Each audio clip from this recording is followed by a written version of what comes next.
Sunday, people, in the place to be. What's going on? It's me. And if it's Sunday, it must be time once again for another long overdue movie review. Now, this movie is none other than the second in the Harry Potter. We're doing Harry Potter month. This is all Harry Potter month because that's all the time that HBO Max is giving me is 1 month for Harry Potter month. Can we hold on? Let's talk for just a brief second about HBO Max, if I can.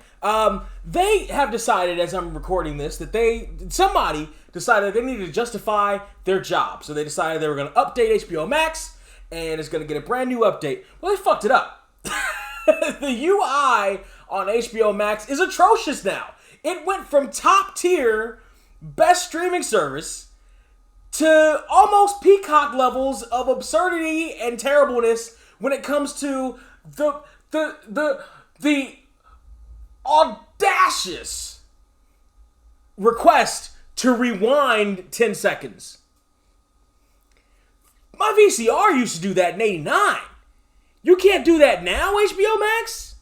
Or you don't want to do that now? It's so stupid.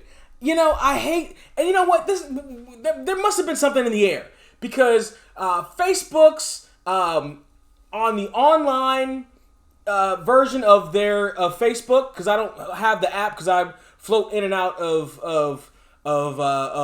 profiles too fast. I got burner accounts all over the place. I don't need some shit posted from a burner account on my main account. I don't need it. So I use the website version, the online, the mobile website version of it, or at least I used to. They updated that, and now it's it's unusable. I don't understand these tech companies that have a working product that works perfectly well, that works in some cases, like HBO Max is leading the field, and they break it. They purposefully break it. Why? Why do you purposefully break it? It's not like you're trying to get me to upgrade to the new shit, because the new shit's gonna be just as faulty as the old shit. What? Why? Why would you do that? If you want to add tiers, add the tiers. But why would you break the shit in the first? Ugh. That's stupid. That's so dumb. Anyway, what a difference a year makes in Harry Potter's life. Harry Potter and the Chamber of Secrets. Non-spoiler edition is what we're getting into first, of course. I can't tell you the amount of difference in special effects. Now, there's still some that are, early 2000s-y, but it's nowhere near as egregious as just a year before. It's nowhere near as egregious. It's nowhere near as bad. The special effects look relatively good.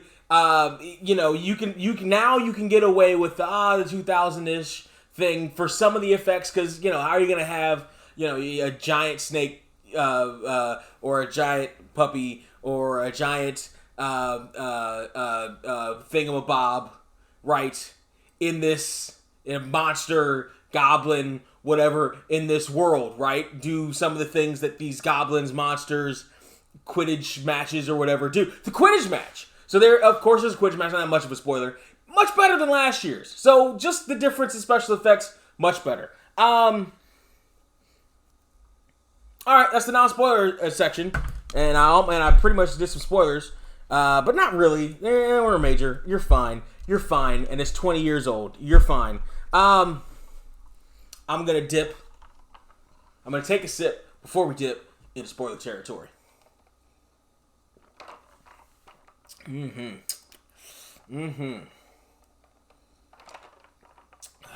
actually use a little more Pepsi on this one.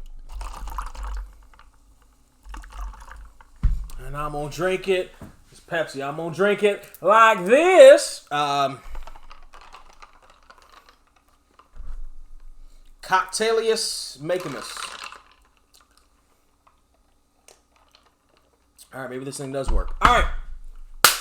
So, word of warning to anybody out there who's making a movie with Maggie Smith. Or word of warning, rather, to anybody with a school. Don't bring Maggie Smith in, because inevitably, in the sequel to whatever franchise that you don't know that you're in of a movie, Maggie Smith will be a lead teacher or headmistress or whatever at your school, and it will be in danger. We have Harry Potter and the Chamber of Secrets. About 10 years before that, we had Sister Act 2. If Maggie Smith is in charge of your school, you's in trouble. You're in very deep trouble, and only one person can save it from utter destruction and possibly being closed down. We're talking about whoever the main star of your movie is, and it probably ain't you. I mentioned before the special effects were much better in this one than they were in the last one, and I gotta say it. I jumped the gun a little bit, but I gotta say it here.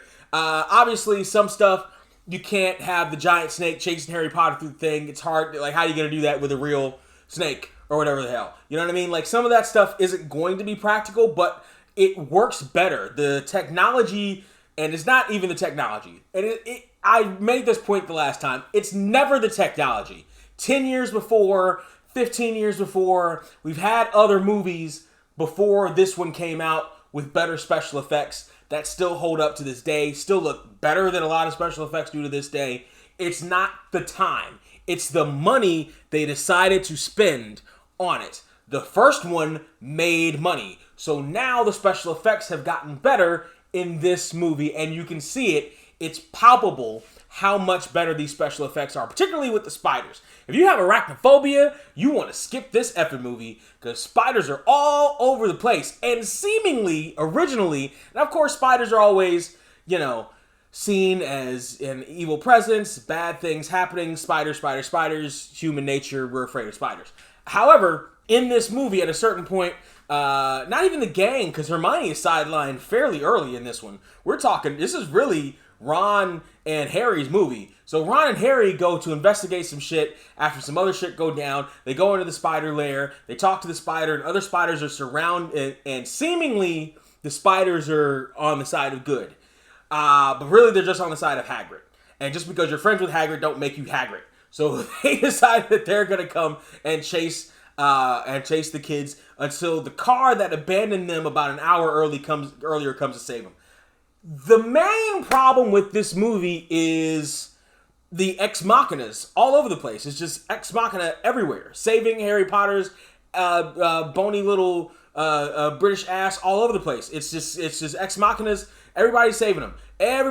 He's facing the snake. The Phoenix comes and saves him. He brings the hat with him. And the hat brought a sword. Like, it's all ex machina stuff. It's all Deus Ex Machina, have to save Harry Potter from himself. Everybody else has to save Harry Potter from himself. Which is an interesting take, considering in the last movie, Harry Potter was the greatest thing on the planet. He was the greatest thing since the planet began. He is Jesus H. Potter. I'm just quoting Dr. Cox on that one, but he's for crying out loud, he's all over the place. He's saving the day. He's doing everything. He's winning Quidditch matches. He blinks, and it's the best blink anybody's ever blinked in the blinking of the history of blinking. And on this one, he needs to be saved every chance he gets, all over the place. That's a weird dynamic to do in the second movie. That's something that you want to do in the first movie. And you don't want to do it all the time in the first movie. But that's, at least a little bit you want to do in the first movie, but they did it all here in the second movie. So that's feels a little imbalanced in terms of the story. We're not following Harry Potter in just little adventures all over the place. This one actually has a through line and a story that goes through. So that's an improvement. So again, we're talking about checks and balances here. We're talking about hits and misses. And not even the misses aren't even necessarily misses. They just don't land the same way I think the producers wanted them to land, at least for me, in this one. Like I mentioned before, he's being saved back and forth all over the place, instead of necessarily being the one that's doing the saving. He is the one that's doing the investigating on the Chamber of Secrets, though. Who opened it? Who could have possibly, where these voices are coming from? Who's responsible for it? Which was fairly easy. Yes, I love language, at least English, and it's been a friend to me. And so when Harry Potter finds his diary and he starts writing in it, and the thing says, "I am Tom," blah blah blah blah, I'm like, Voldemort. I see Voldemort. Like, that's the easiest God, is this supposed to be? I know that's not supposed to be a twist at the end. It's for sure Voldemort. You got too many V's, you got too many D's in there. I immediately see the Voldemort thing. It's too many. Is that I know that's not that can't supposedly be a twist, right? Right? Like even for a kid, like that's got to be. Oh, it's Voldemort. Or maybe that's it. Maybe they want the kids to know that that's going to be Voldemort, and the really clever kids, gives them that little rush of endorphins when we get to the end and it's revealed that it is Voldemort again, and you're like, I knew it, right? Like, right? Maybe that. Is Voldemort going to be the bad guy in all these? Like I know, you a lot of times you want a big bad in franchises, right? And he hasn't actually had the chance to actually have a real, honest to goodness battle with Voldemort, even at the end of this one. But is he going to be the baddie for all of these? For all of these? Like they're not going to take a break and have somebody else be the big bad somewhere in the middle? Like for all of these? Like this is like it's not even necessarily a Harry Potter thing. Like this is just a thing that exists. You ever notice how in Teenage Mutant Ninja Turtles movie the bad guy is always Shredder? Oh, because everybody's associated. Yeah, okay, but there are other villains. Like we can do Baxter Stockman, like a good version. We can do Leatherhead. You know what I'm saying? Like there are other ones. Batman. They don't all have to be Joker. Joker doesn't always have to be the first one. There are other first ones. There are other first big villains. You understand? We eventually got to Bane and Ra's al Ghul, et cetera, but we can show a little bit more love to Riddler. We can show a little more love to Two-Face. We can show a little. Harley Quinn's getting exploded all over the place. You know what I'm saying? But Man-Bat is a thing. Penguin got his moment in the sun, and that's faded away. But it always comes back to Joker. And I wonder how that's going to carry through this. I know Voldemort is going to appear because they haven't actually had the big battle yet. It hasn't been Voldemort, big actual Voldemort inhabiting a body taking on Harry. That'll probably be the finale, as it probably should be. But in the and this is, you know what I'm saying? This is basic booking. You know what I'm saying? Yes, the WrestleMania match is The Rock versus Stone Cold Steve Austin. We know that, and we've known that since last WrestleMania. It's going to be Rock and Stone Cold Steve Austin. They can't face each other all year, though. And as a matter of fact, a significant portion of that year, most of it, we want them separated from each other. Right? Maybe tease a little something in the beginning. Maybe have them in the ring. Maybe even team them up at some point in the middle of the year. Right? But we want them separated for most of the time before we get to that WrestleMania. Then we bring them back together around the time of Rumble-ish so people can start getting the vibes and getting the hype and then blow it off at WrestleMania. Right? They know they've got 6 other movies. Technically 5 other movies. Right? Counting the 6.5 hour one that they split into 2. Right? They can't have Voldemort be the baddie all the time. Right? Let him go away for a movie or 2 and build up strength. Then come back around the end to cause some trouble. Or maybe even cause some trouble or his name's popped up. We never forget Voldemort. He's made a big enough impact in the way that they've teased him with "He Who Shall Not Be Named" and I'm gonna name him. He's gave me this scar. They've set it up enough, right? We can take a movie or 2 break from Voldemort, and I'm imagining Prisoner of Azkaban isn't gonna be Voldemort. I'm hoping it's gonna be anybody else, right? At least for one movie, it's not Voldemort. It can't always be Lex Luthor versus Superman. You understand what I'm saying? Superman's got to face Doomsday at some point. He's got, you know what I mean? He's got, you know what I'm saying? But that's that. Harry Potter plays Ghost Rider with Voldemort, and I super de-duper got Ghost Rider. Ghost Rider!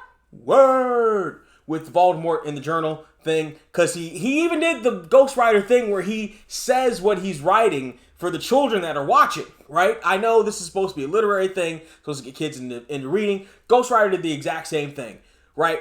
To sound out, say what I'm writing, and you write it out well paced, and then the ghost replies with his replies, and you're reading it, and I super got Ghost Rider vibes. Then the original Ghost Rider, the original PBS show. Fuck that CBS show. Fuck that Apple TV show. I'm talking about the Ghost Rider, the only one we mentioned.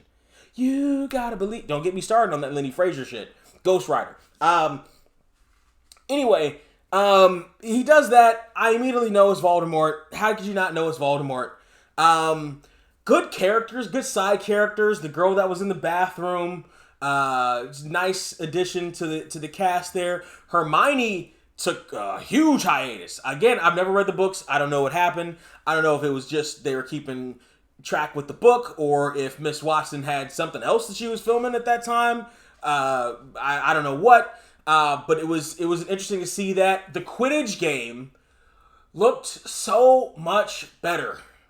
And you can see some of the different things that they were doing with these effects. I think they knew that they had certain limits with the effects, even with the bigger budget. So there were certain things, there were certain cutaways. When the Phoenix hit the snake in the eyes, it could have been because it's gruesome, but it also could have been because it's cheaper and easier to do a shadow of them having that fight with the effects than it is to actually show the complete fight with the effects and everything. So that's good. They seem to be planting little shipper seeds all over the place, right? They seem to be planting a shipper seed for Harry and Ron's little sister, and they seem to be planting the seeds for Ron and Hermione later on. Now, I've already seen some memes, right? How could you not? It's 20 years old. So I've already seen some memes. I already know a little something. Right, it's Hermione and Ron. They get together. They really planted the seeds here, especially at the end. I don't know where Harry goes in terms of his romantic entanglements, but they plant at least his sister having a crush on him at this point. Again, the Ex Machinas, though, drove me a little bit crazy. The car, so they drive, Harry and Ron fly their flying car to Hogwarts, and they get it stuck in, and they can't land it right because they're young and don't know how to drive. We've all been there. I drove my mother's car to the supermarket once when I was 14, and I made it there. But I hopped the curb once I got to the actual parking lot. That's the one thing I did as a kid. That's the one she never knew. Actually, she may have known. I don't know. But the one thing I did as a kid is I didn't even drive it. I didn't joyride it. I drove it to the freaking grocery store to get some groceries. But I hopped the curb. I hopped the curb to the Ralph's over there on Rosecrans in Hawthorne. I hopped the curb. It's now a Walmart. I remember. I'll never forget it. I hopped the curb, and somebody, another car looked at me. Another driver looked at me like, ooh. But they saw that I was a youngster, and they didn't say anything. It was another 20 something years old, and it looked like, oh shit, and kind of holding back. Anyway, but so they drive the car there, and then the car ejects all their stuff, and then drives off into the night somewhere, only to come back and save them from the spider hole. Where'd the car come from? Why did the car not go home? Is that explained in the book? These things, these ex machinas, these I'm coming to save Harry out of absolutely nowheres. That kind of was a few too many of those. One really is too many. But in a great movie, you can get away with that, and, if you're having a good enough time, you don't notice that the Ocean's 11 team really couldn't have made it out of the vaults with the money and the porno the porno ads. If you're having enough fun, you don't notice that until somebody else is watching for the 300th time and brings it up on freaking YouTube, right? So on CinemaSins. So, but I kind of noticed that a little bit too easily. And I shouldn't have. So that's the knock against it. However, overall, they fixed the issues that they had with the first one as best they could. Mainly the special effects, but also the story. Cohesive story all the way through. Not just Harry on some adventures. Cohesive story all the way through. Again, the acting. What can you say about the acting? The actors are good in this. They're still good in this. The kid actors, the adult actors are still good in this. Maggie Smith has a little bit more to play with here. We find out more about little Lord Fauntleroy in the Slytherin house and why he hates Harry Potter so much, with the lineage and the father and the, sort of underlying racist tones there, the breeding, you half-breeds, you mudblood, yes, I'm a pureblood Slytherin, yes, I hate you mudblood, yes. We find some stuff out in his lineage. We explain some stuff from the first movie as opposed to just, here's the bad guy for no reason. Stuff is explained. Stories are continued. Actors are back. Effects are better. We're talking an overall good product here. 2.5 hours, 2 hours and 40 minutes. Didn't necessarily feel like it either, which is a plus for it. Didn't necessarily feel like it was too long. There wasn't anything I felt like they necessarily needed to trim. The only knock that I have against it is the Ex Machinas and everybody else saving Harry, seemingly out of nowhere. Like, some of the stuff was like, where'd that come from? Like, huh? What? And they try to explain it later. It's weird. Dumbledore does this exposition dump at the end where he's talking about, well, only true bravery could have brought the hat to your only true Dumbledore. That's how, and they found your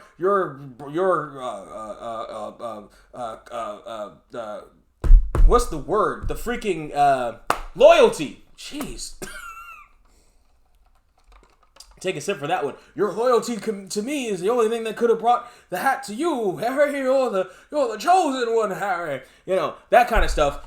Big exposition dump at the end, especially with Malfoy's daddy and the little Schmeagle almost thingy, and all that stuff, who I'm sure is going to come back later again to save Harry, because Harry just did him a favor and freed him from essentially slavery. Not essentially, from slavery. How in the world, after the events of the first one, are Harry's family still assholes? For crying out loud, he's a wizard who's learned how to use his powers now. Be nice. Be nice. I still don't, or at least stop being assholes. I don't get it. I don't understand it. I know they got to be evil or whatever, but I don't get it. Again, another good thing they did, we didn't spend a whole lot of time with them. In and out. And we don't need to spend any time. We don't need to spend any more time with them. In and out. Another good thing that they did there. But yeah, I don't understand that. I don't get how you're still being jerks to young Harry Potter, to young Master Potter, when you know he knows, and he knows what to do with the shit. How are you being evil to this kid still? How are you still not letting him and his parrot, and not letting the parrot out of the cage an hour? You're never going back to this school. Why? You don't like him. Why do you want him there? And you're hiding him away from people, so you're not even like collecting a check for him or anything like that. What are you doing? Why are you being mean to this kid still? Stupid. That part's dumb. The third one, these people need to start being nice. These people start at least being human. Yeah, they gave him a room now. He's no longer under the stairs. But by the time we get to the third one, these people need to wise the F up and stop being such assholes to the kid. You know what I'm saying? Like, he's a wizard. He could kill you without getting out of bed. How about you stop being assholes? Just a thought. Overall, this movie is really good. Did I enjoy it as much as the first one? In some ways, yes. In some ways, it felt like, continuate. Sequels are hard. Sequels are hard to get right. Everybody points to The Godfather 2 as probably the best sequel of all time, or what's the other sequel that people talk about as some of the best sequels? I've always been a big fan of sequels as a little kid. Sometimes they don't hold up. This one holds up. Again, they improved the stuff they needed to improve. So from an academic, technical level, this movie technically is better than the first one. Story-wise, again, they have a cohesive story. Technically, they've got the components, and they've done the components the ingredients for this spell better than they did the first time. So, out of $15, Harry Potter and the Chamber of Secrets is worth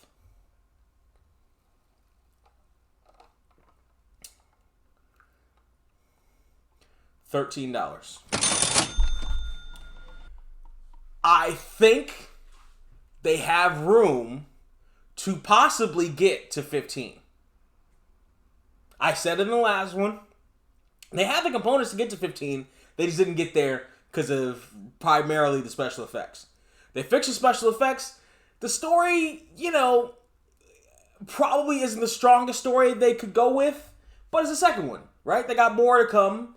I think Hermione being missing for that long in the movie might have been ironically, might have actually been to us, not even ironically, but might have been a bit to the detriment because you're messing a bit with the formula of the three kids together, right? That's the core team.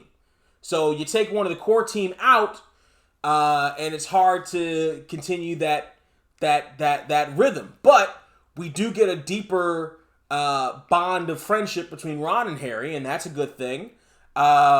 We get more explanation of things, and like I mentioned, the special effects are better. So 13, I feel, is pretty decent, and it gives them room to move. You know what I'm saying? It gives them room to go into that possibly 15 territory. From just watching the second movie, I think they can get to 15 out of 15 before we get to the final movie. With some time, obviously bigger budgets, more budgets, some seasoning from the young actors who have never done anything before they hopped into Harry Potter land, deeper connection with the characters. I think they've got some room there. They've got a lot of room to play. $2 doesn't seem like a lot of room, but they've got room to play in that $2. I think they can get there. And I'm okay with it because, again, they technically did things better than they did in the first one. So I'm okay with that. Party people, are you okay with that? Of course you are. But I need you to tell me in the comments section down below. I need you to like. I need you to share. You can subscribe too if you want to. I need you to like and I need you to just like and share. You can subscribe to, but like and share. Every Thursday, I do a podcast with my homeboy Trey. It's called the How Do We Even Get Here podcast. You can find it in the links below in the description. Dropped my phone, but it's cool. It slid down slow. Just like that. In the meantime, it slithered down. It was a Slytherin. You see what I'm saying? See? I'm hip. I'm into get it. In the meantime, in between time, Curious Expectoronus. Oh.